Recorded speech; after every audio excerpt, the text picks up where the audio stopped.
ನಮಸ್ಕಾರ, ನೀವು ನೋಡ್ತಾ ಇದ್ದೀರಾ ರಿಪಬ್ಲಿಕ್ ಕನ್ನಡ. ನಾನು ನಿಕೇಶ್ ಕೊಠಾರಿ. ನಮ್ಮ ಜೊತೆ ಇದ್ದಾರೆ ಇವತ್ತಿನ ವಿಶೇಷ ಅತಿಥಿ ಅರುಣ್ ಯೋಗಿರಾಜ್. ಕಾರ್ಯಕ್ರಮಕ್ಕೆ ವಿಶೇಷವಾಗಿ ಸ್ವಾಗತ ಸರ್. ನಮಸ್ಕಾರ. ನಮಸ್ತೆ. ಹೇಗಿದ್ದೀರಾ ಸರ್? ಚೆನ್ನಾಗಿದ್ದೀನಿ ಸರ್. 140 ಕೋಟಿ ಭಾರತೀಯರು ಸರ್, ಅದರಲ್ಲಿ ಶಿಲ್ಪಿಗಳು ಕಡಿಮೆ, ಅದರಲ್ಲೂ ನೀವು ಆಯ್ಕೆ ಆದ್ರಿ. ನೀವು ಕೆತ್ತಿರುವಂಥ ರಾಮಲಲ್ಲ ವಿಗ್ರಹ ಕೂಡ ಆಯ್ಕೆ ಆಯಿತು. ಫೈನಲಿ ಪ್ರಾಣ ಪ್ರತಿಷ್ಠಾಪನೆ ಕೂಡ ಆಯಿತು. ಎಷ್ಟು ಖುಷಿ ಪಡ್ತೀರಾ ಸರ್? ಈ ಒಂದು ಅಯೋಧ್ಯೆ ಮಂದಿರ ನಿರ್ಮಾಣ ಮಾಡಲಿಕ್ಕೆ ಸುಮಾರು 4,000 ಜನ ದಿನ ಕೆಲಸ ಮಾಡ್ತಾ ಇದ್ದಾರೆ. ಈ ಒಂದು ದೇಶ ನಿರ್ಮಾಣ ಮಾಡಲಿಕ್ಕೆ ಸುಮಾರು 500 ವರ್ಷಗಳ ಇತಿಹಾಸ ಇದೆ, ಈ ಹೋರಾಟಗಳಿದೆ. ಕಲಾವಿದರುಗಳೇ 1,000 ಜನಕ್ಕಿಂತ ಜಾಸ್ತಿ ಕೆಲಸ ಮಾಡಿದ್ದಾರೆ. ಅದರಲ್ಲಿ ನಾನು ಒಬ್ಬ ಕಲಾವಿದನಾಗಿ ನನಗೊಂದು ಅವಕಾಶ ಸಿಕ್ತು. ಭಗವಂತ ಅವರ ರೂಪವನ್ನು ನನ್ನ ಕೈಗಳ ಮುಖಾಂತರ ದೇಶಕ್ಕೆ ದರ್ಶನ ಕೊಡಬೇಕು ಅಂತ ಅವ್ರು ತೀರ್ಮಾನ ಮಾಡಿದರು. ಅದು ನನ್ನ ಭಾಗ್ಯ ಸರ್. ಇನ್ನೊಂದು ಬಹಳ ಪ್ರಮುಖವಾಗಿ, ನೀವು ಆ ರಾಮಲಲ್ಲನ ಮುಗ್ಧ ಪ್ರತಿಭೆ, ಆ ಒಂದು ಪ್ರತಿಮೆಯನ್ನು ನಿರ್ಮಾಣ ಮಾಡಬೇಕಾದ್ರೆ ನೀವು ಸ್ಟಡಿ ಮಾಡಿದ್ರಿ, ಫೋಟೋಸನ್ನು ಸ್ಟಡಿ ಮಾಡಿದ್ವಿ, ಸಣ್ಣ ಸಣ್ಣ ಮಕ್ಕಳದ್ದು ಅಂತ ಹೇಳಿದ್ರಿ. ಬಟ್ ನಿಮ್ಮ ಜೊತೆ ನಾನು ಈಗ ಹೊರಗಡೆ ಮಾತನಾಡಿದ್ದೆ, ಅಷ್ಟೊತ್ತಿಗೆ ನನಗೆ ಅನಿಸ್ತಾ ಇದೆ ನೀವೇ ಒಳ್ಳೆ ಮುಗ್ಧ ಆಗಿದ್ದೀರಾ, ಫುಲ್ ಸೈಲೆಂಟ್ ಆಗಿದ್ದೀರಾ, ಡೀಸೆಂಟ್ ಆಗಿ. ನಿಮ್ಮಲ್ಲಿ ಆ ಮುಗ್ಧ ಭಾವನೆಗೆ ಎಲ್ಲೊಂದು ಕಡೆ ಇದು ಕೂಡ ನಿಮ್ಗೆ ಹೆಲ್ಪ್ ಆಯಿತು ಅನಿಸ್ತಾರೆ. ಏನಂದರೆ ಇದೊಂದು ಕಲಾಕೃತಿಗಳು ನಮ್ಮ ಮನಸ್ಸಿನ ಒಂದು ಬಿಂಬ ಅಂತ ಹೇಳ್ಬೋದು. ನಮ್ಮ ಮನಸ್ಸಲ್ಲಿ ಏನಿರುತ್ತೆ ಅದನ್ನ ರಿಫ್ಲೆಕ್ಟ್ ಆಗುತ್ತೆ. ನಾನು ಕೋಪದಲ್ಲಿ ಏನೋ ತಲೆಯಲ್ಲಿ ಇಟ್ಕೊಂಡು ಕೆಲಸ ಮಾಡಿದ್ರೆ ಅದು ನಿಮಗೆ ಕಾಣುತ್ತೆ. ಕೆಲಸ ಅದು ಅಷ್ಟು ಪ್ರಶಾಂತವಾಗಿರಲ್ಲ.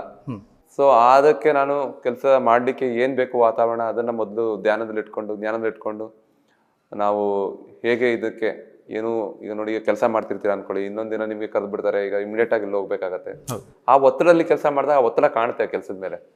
ಸೊ ನನ್ನ ಬೇರೆ ಎಲ್ಲ ಕೆಲಸಗಳನ್ನ ದೂರ ಇಟ್ಟು ಇದೊಂದೇ ಕೆಲಸನ ಖುಷಿಯಿಂದ, ಭಾಳ ಹುಡುಕಾಟ ಅಂದರೆ ಒಂದು ಇಂಟ್ರಾಕ್ಷನ್ ಸಮೇತ ಮಾಡಿದೆ. ನಾನು ಒಂದು ಕಲ್ಲಿನ ಜೊತೆ ನಾನು ಮಾತಾಡ್ಬೋದು ಅನ್ನೋದು ನನ್ನ ನಂಬಿಕೆ ಮೊದಲಿಂದನೂ, ಎಲ್ಲ ಕೆಲಸದಲ್ಲೂ. ಅದೇ ಕೆಲಸ ಇಲ್ಲೂ ಮಾಡಿದೆ. ಈ ಸಲ ಸ್ವಲ್ಪ ಇನ್ನೂ ಮೊದಲಿಗಿಂತ ಶ್ರದ್ಧೆ ಜಾಸ್ತಿ ಬೇಕಿದ್ದು, ಯಾಕಂದರೆ ಇದು ನೀವು ಹೇಳಿದಾಗ 140 ಕೋಟಿ ಜನಗಳ ಆಸೆ ಇದು. ಸೊ ನನ್ನ ನಾರ್ಮಲ್ ಲೈಫ್ಗಿಂತ ಇನ್ನೂ ಬೇರೆ ಇದಕ್ಕೆ ಬೇಕಿತ್ತು. ಸೊ ಅದನ್ನು ನಾನು ತುಂಬ ಜ್ಞಾನದಲ್ಲಿ ಇಟ್ಕೊಂಡು ಮಾಡಿದೆ. ಬಟ್ ಮಾಡಿದೆ ಅನ್ನೋಕ್ಕಿಂತ ಅವ್ರು ಮಾಡಿಸ್ಕೊಂಡ್ರು. ಈಗ ಖುಷಿ ಆಗ್ತಿದೆ, ಎಲ್ಲರಿಗೂ ಇಷ್ಟ ಆಗ್ತಿರೋದು.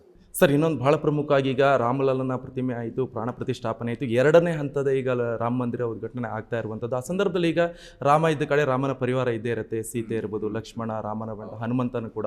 ಆ ವಿಗ್ರಹವನ್ನು ನೀವೇ ಕೆತ್ತೀರಾ ಅಥವಾ ಆ ಥರದಲ್ಲಿ ಯಾವ ಥರ ಕಲ್ಲನ್ನು ಸೆಲೆಕ್ಟ್ ಮಾಡೋದು, ಆ ಥರ ಏನಾದರೂ ಒಂದು ಈ ಸಮಯಕ್ಕೆ ಅದ್ರ ಬಗ್ಗೆ ನಮ್ಗೆ ಇನ್ನೂ ಮಾಹಿತಿ ಇಲ್ಲ. ಈಗ ನೋಡಿ, ಟ್ರಸ್ಟ್ ಅವ್ರಿಗೆ ಇದು ಮಾಡಿಕೊಟ್ಟಿದ್ದೀವಿ, ಭಾಳ ಖುಷಿಯಾಗಿದೆ, ದೇಶದ ಜನತೆ ಖುಷಿ ಇದೆ. ಇನ್ನೂ ಸ್ವಲ್ಪ ಸಮಯ ಹೋಗಲಿ, ಅವರೇ ಒಂದು ತೀರ್ಮಾನ ಮಾಡಿ ಆ ಸೇವೆಗೆ ಕರೆದ್ರೆ ಸದಾ ಸಿದ್ಧ. ಇನ್ನು ಹೇಗೆ ವಿಶೇಷವಾಗಿ ನಮಗೊಂದು ಕೆಲಸ ಮಾಡ್ಬೋದು, ಅದ್ರ ಬಗ್ಗೆ ಅಧ್ಯಯನ ಮಾಡಿ ಆ ಸಮಯಕ್ಕೆ ಸ್ಪಂದನೆ ಮಾಡುವಂಥ ಕೆಲಸ ಮಾಡ್ಬೋದು ನಾನು. ಸರ್, ಇನ್ನೊಂದು ನಾನು ಕೇಳ್ಪಟ್ಟೆ, ರಾಮಲಲ್ಲನ ವಿಗ್ರಹ ಮಾಡಬೇಕಾದ್ರೆ ನಿಮ್ಮ ಕಣ್ಣಿಗೆ ಕೂಡ ಆ ಪೀಸ್ ಏನೋ ಆಗಿತ್ತು, ಏನೋ ತೊಂದರೆ ಆಯ್ತು ಅಂತ ಹೇಳಿದರು. ಅದು ಸಾಮಾನ್ಯವಾಗಿ ನೋಡಿ, ಕಲ್ಲು ಕೆಲಸ ಆದಮೇಲೆ ನಿಮಗೆ ಸಣ್ಣ ಪುಟ್ಟ ಇಟ್ಗಳು ಆಗ್ತಾನೆ ಇರುತ್ತೆ. ಒಂದು ಮಿಷಿನಲ್ಲಿ ಏನಂತೀವಿ, ಒಂದು 28,000 RPM ರೊಟೇಷನ್ ಪರ್ ಮಿನಿಟ್ ಇರುತ್ತೆ ಅದು. ಸೊ ಆ ಥರದ ಮಿಷಿನ್ಗಳು ಮಾಡಬೇಕಾದ್ರೆ ಸ್ವಲ್ಪ ನಾವು ಸೇಫ್ಟಿ ಹಾಕೊಂಡಿರ್ತೀನಿ, ಆ ಟೈಮಲ್ಲಿ ಎಲ್ಲ ಮರ್ತಿದ್ದೆ ಅನ್ಸುತ್ತೆ. ಇದು ಕಲ್ಲು ಸ್ವಲ್ಪ ತುಂಬ ಹಾರ್ಡ್ ಇದ್ದಿದ್ದರಿಂದ ಸ್ವಲ್ಪ ನನಗೆ ಕಣ್ಣಿಗೆ ಪೆನಿಟ್ರೇಟ್ ಆಗ್ಬಿಟ್ಟಿತ್ತು, ತುಂಬ ನೋವು ಬರ್ತಿತ್ತು. ಆಗ ನಾನು ಅಲ್ಲಿ ಐ ಹಾಸ್ಪಿಟ್ಲಿಗೆ ಹೋಗಿ ಅಯೋಧ್ಯೆಲೆ ಅವರು ಅದು ಸ್ವಲ್ಪ ಡೀಪಾಗಿ ಹೇಳಿ ಅಂದ್ಬಿಟ್ಟು 3-4 ಲೇಯರ್ ಅದು ಸ್ವಲ್ಪ ತೆಗೆದು ಅದನ್ನು ತೆಗೆದುಕೊಟ್ರು. ನಾನು ಅವ್ರಿಗೆ ಪೇ ಮಾಡ್ಲಿಕ್ಕೆ ಹೋದೆ. ಅವರು ಆ ಟೈಮಲ್ಲಿ ಇಲ್ಲ, ಮೂಲ ವಿಗ್ರಹ ಮಾಡ್ತೀರಿ ಅಂತೇಳಿ ಅವರು ನನಗೆ ಏನು ತೊಗೊಳ್ದೇನೆ ಫ್ರೀಯಲ್ಲಿ ಅವ್ರು ಇದು ಮಾಡಿ ಕಳಿಸಿ, ಅವರೇ ಆ್ಯಂಟಿಬಯೋಟಿಕ್ಸ್ ಕೊಟ್ಟು ಒಂದು 4 ಥರ ಡ್ರಾಪ್ಸನ್ನು ಕೊಟ್ಟು ಕಳಿಸಿದ್ರು. ಒಂದು 3-4 ಡೇಸ್ ನೀವು ದರ್ಶನ ಹತ್ರ ಹೋಗ್ಬಾರ್ದು ಅಂತ ಹೇಳಿದ್ರು. ರೂಮಲ್ಲಿ ನಂಗೆ ಇರ್ಲಿಕ್ಕೆ ಆಗ್ತಿರಲಿಲ್ಲ, ಯಾಕಂದರೆ ನಮ್ಮ ಸಹ ಕಲಾವಿದರು ಬೇರೆ ಏನಾದರೂ ಹೆಚ್ಚು ಕಮ್ಮಿ ಆಗಿಬಿಟ್ರೆ ನನಗೆ ಇದಾಗುತ್ತೆ ಅಂದ್ಬಿಟ್ಟು ಸ್ವಲ್ಪ ಮತ್ತೆ ನಾನು ಅಲ್ಲಿ ಹೋಗಿ ಮಾಡಿದೆ. ಅದು ಆಮೇಲೆ ಒಂದು ವಾರದಲ್ಲಿ ಹೇಳ್ತಿದ್ದೆ ಅವ್ರಿಗೆ, ನನ್ನ ಕಣ್ಣು ಸ್ವಲ್ಪ ಮಂಜಾಗಿ ಕಾಣ್ತಾ ಇದೆಯಲ್ಲ ನನಗೆ ಅಂತ. ಅವ್ರು ಇಲ್ಲ, ಒಂದು ಸ್ವಲ್ಪ ಸರಿಯಾಗತ್ತೆ, ಅದೇನು ತೊಂದರೆ ಇಲ್ಲ ಅಂತ ಹೇಳಿದ್ರು. ಸರ್, ಇನ್ನೊಂದು ಬಹಳ ಪ್ರಮುಖವಾಗಿ, ಈ ಸಂದರ್ಭದಲ್ಲಿ ನಿಮ್ಮ ತಂದೆ ಇದ್ದಿದ್ರೆ ಏನು ಹೇಳ್ತಾ ಇದ್ರು? ನಿಮ್ಮ ಯಶಸ್ಸು, ಈ ಪ್ರೌಡ್ ಹೆಮ್ಮೆ ಕಂಡು ಯಾವ ರೀತಿಯಾಗಿ ಫೀಲ್ ಮಾಡ್ತೀರಾ ಸರ್? ನಾನು ನಿಮ್ಮ ಜೊತೆ ಮಾತಾಡೋಕ್ಕಿಂತ ಅವ್ರ ಕೈಲೇ ಮಾತಾಡಿಸ್ಬಿಡ್ತಿದ್ದೆ, ಎಷ್ಟು ಖುಷಿ ಇದೆ ಹೇಳಿ ಅಂತ. ಭಾಳ ಖುಷಿ ಪಡ್ತಿದ್ರು ಸರ್. ನಾನು ಇದುವರೆಗೂ ನಾನು ಸಾಮಾನ್ಯವಾಗಿ ಅಷ್ಟು ಎಕ್ಸೈಟ್ ಆಗಲ್ಲ. ಏನೋ ಅಷ್ಟು ಖುಷಿ ಬಂದರೂ ಒಂದೇ ಥರ ಇರ್ತೀನಿ, ನಂಗೆ ದುಃಖ ಆದರೂ ಒಂದೇ ಥರ ಇರ್ತೀನಿ. ಬಟ್ ಖುಷಿನ ಸೆಲೆಬ್ರೇಟ್ ಮಾಡ್ತಾರೆ, ನನ್ನ ಸಕ್ಸಸ್ನ ಸೆಲೆಬ್ರೇಟ್ ಮಾಡ್ತಾರೆ ಅಂದರೆ ನಮ್ಮ ತಂದೆಯವ್ರೊಬ್ಬರೇ. ಬಂದವ್ರಿಗೆಲ್ಲ ಹೇಳ್ಕೊಂಡು ಓಡಾಡ್ತಿದ್ರು. ಅವ್ರೊಂದು ಮಾತು ಹೇಳ್ತಿದ್ರು ನನಗೆ, ಅಂದರೆ ನನಗೆ ಹೇಳ್ತಿರಲ್ಲ, ಬಂದ ಒಂದು ಕಸ್ಟಮರ್ ಜೊತೆ, ರೀ ನನ್ನ ಮಗನ ಥರ ಯಾರು ಮಾಡ್ತಾರೆ ವಿದೇಶದಲ್ಲಿ ಅಂತ ಅನ್ಬಿಡೋರು. ನನಗೆ ಕೋಪ ಬಂದ್ಬಿಡ್ತಿತ್ತು. ಹಂಗೆಲ್ಲ ಹೇಳ್ಬೇಡಿ, ನನಗಿಂತ ಭಾಳ ಚೆನ್ನಾಗಿ ಕಲಾವಿದರಿದ್ದಾರೆ, ಸುಮ್ಮನಿರ ನೀನು ದೇಶದಲ್ಲೇ ನೀನೊಬ್ಬ ಒಳ್ಳೆ ಕಲಾವಿದ ಅಂತ ನಿನಗೆ ಗೊತ್ತಿಲ್ಲ ಅಂತ ನನಗೆ ಬೈತಿದ್ರು. ಅವ್ರು ಅಂದಿದ್ದೆ ನೋಡಿ ಈಗ ಮಾತು ನಡೆದೋಗಿದೆ. ಈಗ ನೀವು ತಂದೆಗೆ ತಕ್ಕ ಮಗ, ಈಗ ನೀವು ದೇಶದ ಆಸ್ತಿ ಕೂಡ, ರಾಮ್ಲಾಲ್ ಹೇಗೆ ದೇಶದ ಆಸ್ತಿ, ನೀವು ಕೂಡ ದೇಶದ ಆಸ್ತಿ. ನಿಮ್ಮ ಜವಾಬ್ದಾರಿ ಕೂಡ ಈಗ ಜಾಸ್ತಿ ಆಗಿದೆ. ಮುಂಚಿನ ಥರ ಇರೋಕ್ಕಾಗಲ್ಲ, ಸೆಲೆಬ್ರಿಟಿ ಹೋದಲ್ಲಿ ಬಂದಲ್ಲಿ ಇದು ಮಾಡ್ತಾರೆ. ನಿನ್ನೇನು ಕೂಡ ನಾವು ನೋಡಿದ್ವಿ, ಸಿಕ್ಕಾಪಟ್ಟೆ ಕ್ರೌಡ್ ಇರುವುದು. ಯಾವ ರೀತಿ ಅಂತ ಹೇಳಿದ್ರೆ ಮಹಿಳೆಯರು ಸಣ್ಣ ಮಕ್ಕಳನ್ನ ನಿಮ್ಮನ್ನು ಟಚ್ ಮಾಡಿಸ್ತಾರೆ. ರಾಮ್ಲಾಲನ್ ಮೂರ್ತಿನೇ ಟಚ್ ಮಾಡೋದು, ಅಷ್ಟು ಪ್ರೌಡ್ ಹೆಮ್ಮೆ ಆಗ್ತಿದೆ. ಇದನ್ನು ಯಾವ ರೀತಿಯಾಗಿ ನಿಭಾಯಿಸ್ತೀರಾ ಸರ್? ಒಂದು ಇದಕ್ಕೆಲ್ಲ ಕಾರಣ ನಮಗೆ ರಾಮರ ಮೇಲಿರೋ ಪ್ರೀತಿ. ಅಷ್ಟು ಪ್ರೀತಿಸ್ತೀವಿ ನಾವು ನೋಡಿ, ನಮ್ಮ ಬಾಲ್ಯ ಶುರುವಾಗದೆ ರಾಮನ ಒಂದು ಆರಾಧನೆಯಿಂದ. ನಮ್ಮ ತಾಯಿಯವ್ರು ನೋಡಿದೀನಿ, ಮಕ್ಕಳುಗಳನ್ನ ಆಟ ಆಡ್ಸೋದು ರಾಮ್ ರಾಮ್ ಜಯ ಜಯ ರಾಮ. ಮಕ್ಕಳನ್ನು ಹೇಳಿದ್ರೆ ಅದೊಂದು ಅಂದ್ರೆ ನಮ್ಗೆ ಗೊತ್ತಿಲ್ಲದೇನೆ ಬಾಲ್ಯದಿಂದನೇ ನಾವು ರಾಮನ ಜೊತೆ ಒಂದು ಸಂಬಂಧನ ಬೆಳೆಸ್ಕೋತೀವಿ ಭಾರತೀಯರಾಗಿ. ಆ ಒಂದು ಪ್ರೀತಿ ಇಷ್ಟೊಂದು ನನಗೆ ಮೇಲೆ ತೋರಿಸ್ತಾ ಇದ್ದಾರೆ. ನಾನು ಇನ್ನೇನು ಮಾಡ್ತಿರ್ಬೋದು, ಇದಕ್ಕೆ ಏನು ಮಾಡ್ಬೋದು ನಾನು ಅಂದರೆ, ಮುಂಚೆ ಹೇಗೆ ಶ್ರದ್ಧೆಯಿಂದನೇ ಇದ್ದೀನಿ ಜೀವನದಲ್ಲಿ, ಇನ್ನು ಡಿಸಿಪ್ಲಿನ್ ಲೈಫ್ ಹೇಗೆ ಮಾಡ್ಬೋದು, ಹೇಗೆ ನಾನು ಸೊಸೈಟಿಗೆ ವಾಪಸ್ ಏನು ಕೊಡ್ಬೋದು, ಈ ಕಲೆಯಲ್ಲಿ ಇಲ್ಲಿ ನಾನು ಸೇವೆ ಮಾಡ್ಲಿಕ್ಕೆ ಅವಕಾಶ ಸಿಗುತ್ತೆ, ಅಲ್ಲಿ ಇನ್ನು ಸೇವೆ ಸಲ್ಲಿಸೋವಂಥದ್ದು. ಮತ್ತು ಮಕ್ಕಳಿಗೆ ಇದ್ರ ಬಗ್ಗೆ ಒಂದು ನೆಕ್ಸ್ಟ್ ಈ ನಾಲೆಜ್ ಟ್ರಾನ್ಸ್ಫರ್ ಅನ್ನೋಂಥ ಕೆಲಸದ ಬಗ್ಗೆ ಈ ಒಂದು ಪಾಯಿಂಟ್ಸ್ಗಳನ್ನ ಇಟ್ಕೊಂಡು ಮುಂದೆ ಹೋಗ್ಬೇಕು. ಇನ್ನೊಂದು ಸರಿ, ಇಡೀ ವಿಗ್ರಹ ಮಾಡಿದ್ರು ಕೂಡ ಮೇಯ್ನಲ್ಲಿ ಇಂಪಾರ್ಟೆಂಟ್ ಇರುವಂಥದ್ದು ಕಣ್ಣು ಸರ್. ಕಣ್ಣಿಂದನೇ ಎಲ್ಲ ಕೂಡ ಇಡೀ ವಿಗ್ರಹ ಚೆನ್ನಾಗಿ ಇದಾಗೋದು. ಆ ಫೀಲ್ ಕೂಡ ಇರುತ್ತೆ. ಆ್ಯಕ್ಚುಲಿ ನಾನು ನ್ಯೂಸ್ ಆ್ಯಂಕರು, ಆ ಕಣ್ಣಿಂದ ಆ ಪಟ್ಟಿ ತೆಗೆದ್ಬಿಟ್ಟು ಆ ದರ್ಶನ ಕೊಡಬೇಕಾದ್ರೆ ಅದು ಫೀಲ್ ಅಂದರೆ ಮೈಯೆಲ್ಲ ರೋಮಾಂಚನ. ಈಗಲೂ ಕೂಡ ಅದನ್ನು ಎಣಿಸ್ಕೊಂಡ್ರೆ ಮೈ ರೋಮಾಂಚನ ಆಗುತ್ತೆ. ಬಟ್ ವಿಶ್ವಪ್ರಸನ್ನ ತೀರ್ಥ ಸ್ವಾಮೀಜಿಗಳು ಅದನ್ನು ನೋಡಿಬಿಟ್ಟು ಕಣ್ಣೀರು ಹಾಕಿದ್ದಾರೆ ಸರ್. ಆ ಫೀಲ್ ನಿಮ್ಗೆ ಹೆಂಗೆ ಅನ್ಸುತ್ತೆ ಸರ್? ನೋಡಿ, ಅವರೇ ಮಾಡಿಸ್ಕೊಂಡಿದ್ದಾರೆ ಅನ್ಸುತ್ತೆ. ಯಾವತ್ತೂ ಒಬ್ಬ ಶಿಲ್ಪಿ ದೇವ್ರನ್ನ ನಿರ್ಮಾಣ ಮಾಡೋಕ್ಕಾಗಲ್ಲ. ನಾವು ಅದೊಂದು ಸಾಧನೆ ಅಂದರೆ ನಾವೊಂದು ಇನ್ಸ್ಟ್ರೂಮೆಂಟ್, ಸಾಧನ ಅಷ್ಟೇ ಅದು. ಸೊ ನಮ್ಮ ಕೈಲಿ ಮಾಡಿಸ್ಕೊಂಡಿದ್ದಾರೆ ನೋಡಿ. ಆ ದೇವಸ್ಥಾನ ಅಷ್ಟು ದೊಡ್ಡದಾಗಿ ಬೆಳೆದಿದೆ, ಎಲ್ಲರೂ ಕರೆದು ಮಾಡಿಸ್ಕೊಂಡಿದ್ದಾರೆ. ಅದು ನಾನು ಒಂದು ಮಾಡಿದ್ದೀನಿ ಅಂತಾನೆ ಮಾಡಿಸ್ಕೊಂಡಿದ್ದಾರೆ ಅಂತ ಅನ್ಬೋದು. ಬಟ್ ಕಣ್ಣಿನ ವಿಷಯ ಬಂದಾಗ ನಾ ಹೇಳ್ತಾ ಇದ್ದೆ, 8-10 ಥರ ಮಾಡಲಿಕ್ಕೆ ಗೊತ್ತು ನನಗೆ ಕಣ್ಣುಗಳನ್ನ. ಬಟ್ ಇದೇ ಯಾಕೆ ಮಾಡಿದೆ ಅಂತ ನನಗೂ ಗೊತ್ತಿಲ್ಲ. ಆ ಸಮಯದಲ್ಲಿ ಮಾಡಾದ್ಮೇಲೆ ನಾನು ಸ್ವಲ್ಪ ಎದೆ ಬಡಿತ ಜಾಸ್ತಿನೇ ಇತ್ತು. ಜನ ಹೇಗಿದ್ದನ್ನು ಒಪ್ಕೊಂತಾರಪ್ಪ ಅಂತ. ನನಗೆ ಗೊತ್ತು ಕಣ್ಣಿಗೆ ಬರ್ತಾ ಇದು ವಿಷಯ ಇಡೀ ದೇಶದ್ದು ಅಂತ. ಸೊ ಅದಕ್ಕೆ ಆ ಸಮಯದಲ್ಲಿ ಅವರೇ ಆ ರೀತಿ ಮಾಡಿಸ್ಕೊಂಡಿದ್ದಾರೆ. ಹೇಳಿದ್ನಲ್ಲ, 8 ರೀತಿಯಲ್ಲಿ ಅವರೇ ಅದನ್ನು ನನ್ನ ಕೈಲೊಂದು ಸೆಲೆಕ್ಟ್ ಎತ್ತಿ ಅವರು ನನಗೆ ಏನು ಬೇಕಾದ್ರು ಮಾಡಿಸ್ಕೊಂಡಿದ್ದಾರೆ ಸರ್. ಅದು ಹೇಗೆ ಮಾಡೋದು ಆ್ಯಕ್ಚುಲಿ? ಯಾವ ಥರ ಕಾರ್ಯವಿಧಾನ? ಯಾವ ಸರ್, ಅದು ನೇತ್ರ ಮಿಲನ ಅಂತ ಒಂದು ಕಾರ್ಯಕ್ರಮ ಇರುತ್ತೆ. ಅದಕ್ಕೆ ಒಂದು ಧ್ಯಾನ ಶ್ಲೋಕ ಇದೆ. ಅದು ಚಿನ್ನದ ಉಳಿ ಮತ್ತು ಬೆಳ್ಳಿ ಸುತ್ತಿಗೆಯಲ್ಲಿ ಮಾಡಲಾಗುತ್ತೆ. ಅದಕ್ಕೊಂದು ಮುಹೂರ್ತ ಇರುತ್ತೆ. ಕಣ್ಣು ಮಾಡಾದ್ಮೇಲೆ ಅದಕ್ಕೊಂದು ಪದ್ಧತಿಗಳಿದೆ. ನಾವು ಜೇನುತುಪ್ಪ ಸಕ್ಕರೆ ಹಾಕಿ ತಂಪು ಮಾಡೋವಂಥದ್ದು. ಸೊ ಆ ಮುಹೂರ್ತ ಪ್ರಕಾರ ನೋಡಿ, ಕಣ್ಣಿಗೆ ನೇತ್ರ ಮಿಲನಕ್ಕೆ ಮುಂಚೆ ನನಗೆ ಸರಿಯೂ ನದಿಯಲ್ಲಿ ಒಂದು ಸ್ನಾನ, ಮತ್ತು ಮಾಡೋಕ್ಕೂ ಮುಂಚೆ ಹನುಮಾನ್ ಗಡಿಯಲ್ಲಿ ಒಂದು ಪೂಜೆ, ಮತ್ತು ಕನಕ ಭವನದಲ್ಲಿ ಒಂದು ಪೂಜೆ ಮಾಡಿ ರೆಡಿಯಾಗಿ ಬರಬೇಕು ಅಂತ ಅಲ್ಲಿ ಮುಖ್ಯ ಅರ್ಚಕರು ಗಣೇಶಾಚಾರ್ಯದವರು ಅವ್ರು ಹೇಳಿದರು. ಅದ್ರ ಪ್ರಕಾರ ಎಲ್ಲ ಅವ್ರು ಹೇಳಿದಾಗೆ ಎಲ್ಲ ಫಾಲೋ ಮಾಡಿ ನೇತ್ರ ಮಿಲನ ಕೆಲಸ ಮುಗಿಸಿದ್ದೆ. ಬಟ್ ಈಗ ಜನಕ್ಕೆ ಇಷ್ಟ ಆಗ್ತಿದೆಯಲ್ಲ, ಅದಷ್ಟು ಅಷ್ಟೇ. ಈಗ ಕಲೆ ಎಲ್ಲರೂ ಮಾಡ್ತೀವಿ, ಬಟ್ ಅದನ್ನು ಜನಕ್ಕೆ ಇಷ್ಟ ಆಗ ಮಾತ್ರ ಅದು ಸಕ್ಸಸ್. ಈಗ ನಾನು ಸೆಲೆಕ್ಟ್ ಆದೇನದು ಸಕ್ಸಸ್ ಅಲ್ಲ. ಅದು ಜನ ಮನಸ್ಸಿಗೆ ತಲುಪ್ತಿದೆಯಲ್ಲ, ಅದು ನಿಜವಾದ ತೃಪ್ತಿ. ಅದು ನಂದಾಗಿರ್ಬೋದು, ನನ್ನ ಕೆಲಸ ಅಲ್ಲದೆ ಇರ್ಬೋದು. ಜನಕ್ಕೆ ಒಂದು ಆಶೀರ್ವಾದ, ಅದು ಇಷ್ಟು ವರ್ಷದ ಕಾದಿದ್ದಾರೆ. ಅವ್ರಿಗೆ ನಾನು ಡಿಸಪಾಯಿಂಟ್ ಮಾಡಬಾರ್ದಿತ್ತು.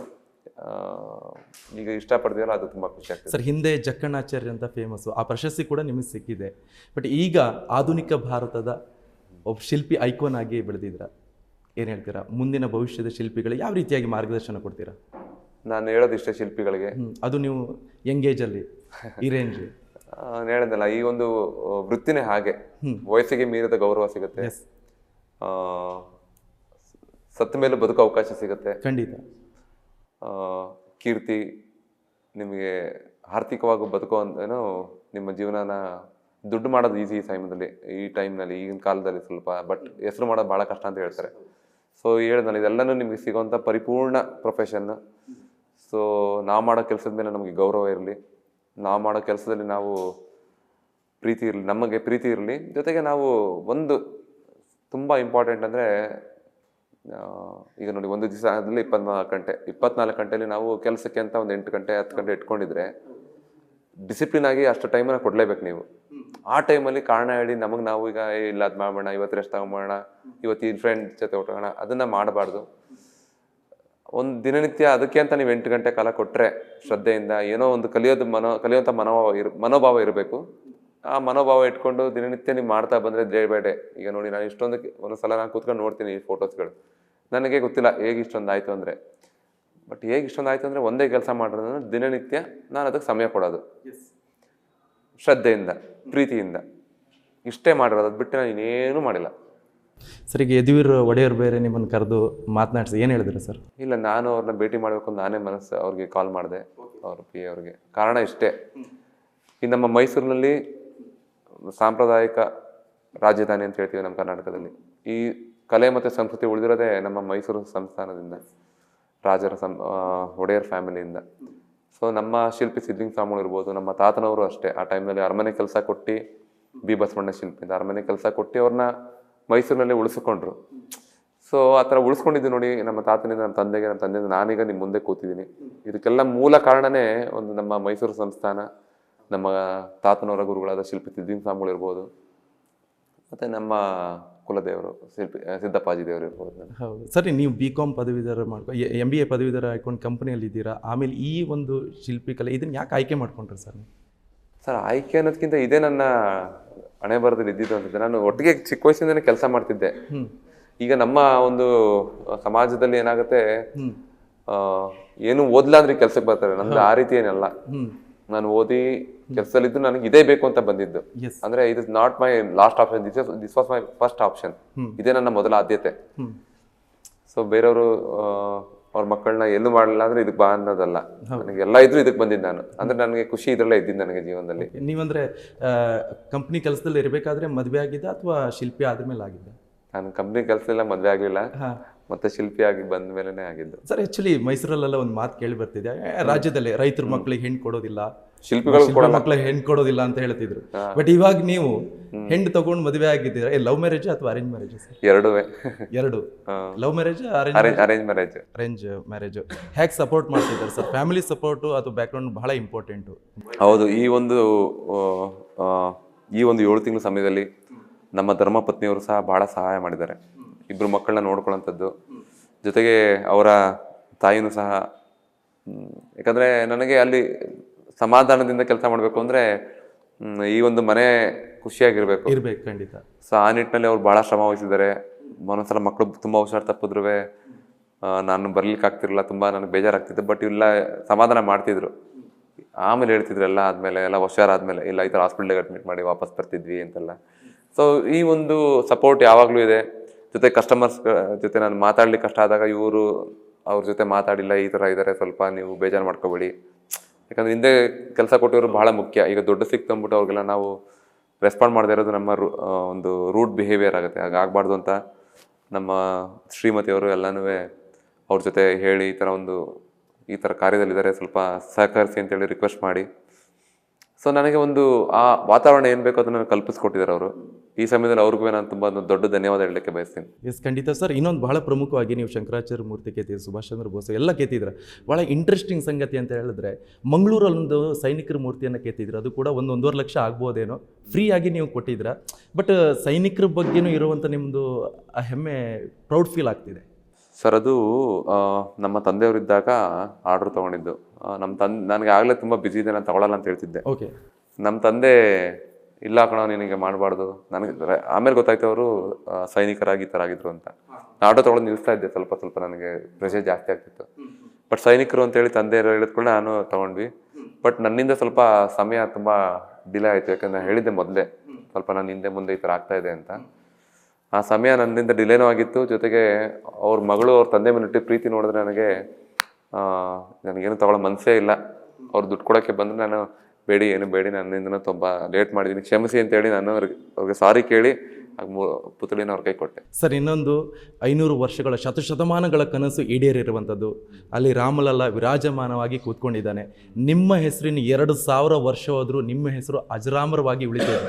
ಎಷ್ಟು ಖುಷಿ ಆಗ್ತಿದೆ ಸರ್. ನಿಮ್ಮ ಮುತ್ತಾತ, ನಮ್ಮ ತಾತ ಅಂತ ನಿಮ್ಮ ಮರಿ ಮಕ್ಕಳವರಿಗೂ ಹೇಳ್ಕೊಂಡು ಬರ್ತಾರೆ, ಇದು ನಮ್ಮ ತಾತ ಕೆತ್ತಿದ್ದು, ಮುತ್ತಾತ ಕೆತ್ತಿದ್ದು, ನಿಮ್ಮ ವಂಶಾವಳಿಯಿಂದ ಬರುತ್ತೆ. ಒಂದು ಫೇಮಸ್ ಹಾಕೊಂಡಿರುತ್ತೆ. ಏನು ಹೇಳ್ತೀರಿ ಸರ್ ಅದಕ್ಕೆ? ಹೌದು ನೋಡಿ, ಇದು ನೀವು ಅಂದಂಗೆ ಒಂದು 7 ಶತಮಾನಗಳ ಕಾಲ ಆದರೂ ಉಳಿಯುವಂಥ ಕೆಲಸ.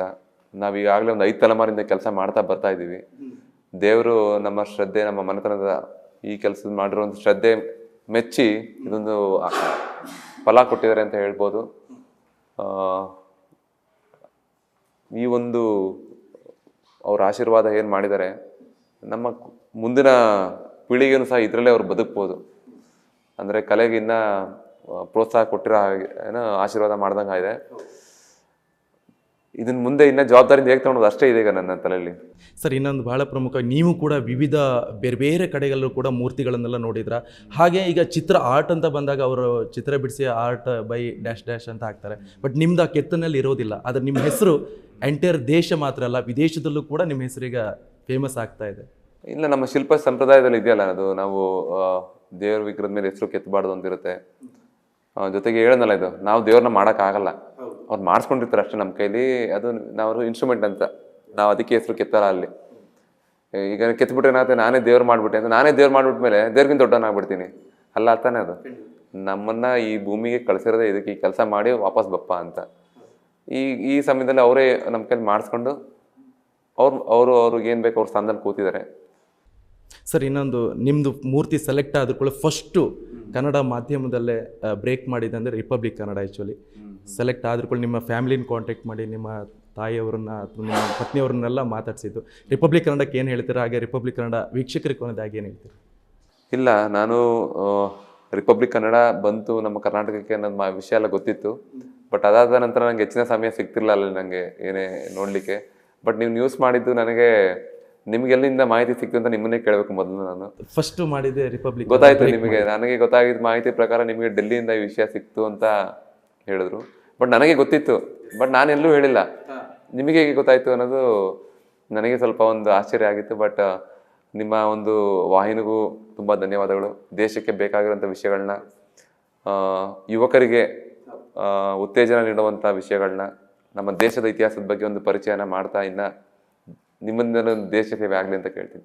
Thank you so much sir, Republic Kannada ಜೊತೆ ಮಾತಾಡೋದು. ಎಸ್, ಇವಿಷ್ಟು ಅರುಣ್ ಯೋಗಿರಾಜ್ ಅವರ ಮಾತುಗಳಾಗಿರ್ಬೋದು. ನೀವು ನೋಡ್ತಾ ಇರಿ ರಿಪಬ್ಲಿಕ್ ಕನ್ನಡ, ಇದು ನಿಮ್ಮ ಧ್ವನಿ.